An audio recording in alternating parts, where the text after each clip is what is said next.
بسم اللہ الرحمن الرحیم۔ میں ہوں محمد شاہد، آپ دیکھ رہے ہیں پاکستان کا شاہد۔ مولانا طارق جمیل کے بیٹے کو اس دنیا فانی سے گئے ہوئے تقریباً 25 دن ہو چکے ہیں۔ تو 25 دن کے بعد مولانا صاحب نے ایک اور بیان جاری کیا۔ وہ بیان کیا تھا ہم آپ کو بتاتے ہیں۔ اس بیان میں مولانا طارق جمیل پر کیچڑ اچھالا گیا، طرح طرح کی باتیں کی گئیں۔ مولانا صاحب نے قرآن خوانی کیوں کروائی، مولانا صاحب نے قرآن خوانی نہیں کروانی چاہیے تھی، اس نے یہ کیا وہ کیا، اس طرح کے بہت سارے الزامات جو ان پر تار تار داغے گئے۔ مگر یہ انتہائی شرم کی بات ہے، ایسا نہیں ہونا چاہیے تھا۔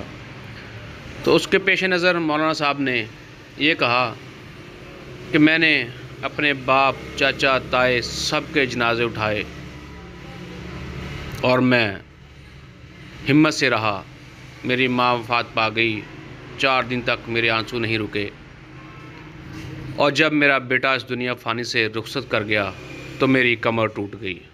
مگر ان لوگوں نے مجھ پر کیچڑ اٹھالا، طرح طرح کی باتیں کی۔ یہ چھوٹے موٹے جو ملا حضرات ہے، یہ مولوی حضرات ہے، جن کو دین کی الف اور بے کا بھی نہیں پتہ، یہ اٹھ کر مجھ سے بات کرتے ہیں، مجھ پر یہ تانے دیتے ہیں کہ مولانا صاحب نے یہ کیا، مولانا صاحب نے وہ کیا، حالانکہ یہ سراسر غلط ہے۔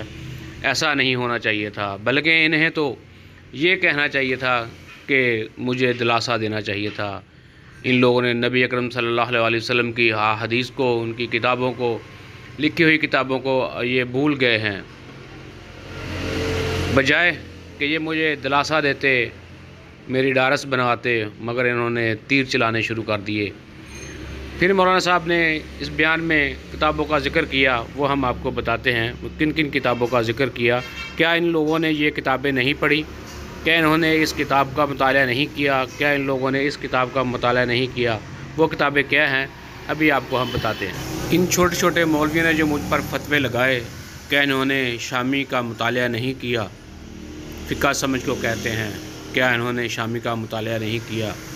کیا ان لوگوں نے کتاب ہدایہ کا مطالعہ نہیں کیا کہ ہدایہ میں کیا لکھا ہے، شامی میں کیا لکھا ہے؟ بس ان لوگوں نے بغیر سمجھے، بغیر سوچے سمجھے مجھ پر یہ کیچڑ اچھالنا، یہ فتوے لگانا شروع کر دیے۔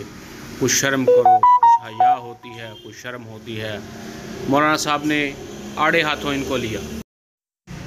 مطالعہ انہوں نے کیا ہوتا تو یہ سمجھ بوجھ رکھتے اور یہ کہتے کہ ہم نے دلاسا دینا ہے کہ تیر چلانے ہیں۔ سمجھ بوجھ نہیں ہے۔ آپس کے فرقوں نے دین اسلام کا بیڑا غرق کر دیا۔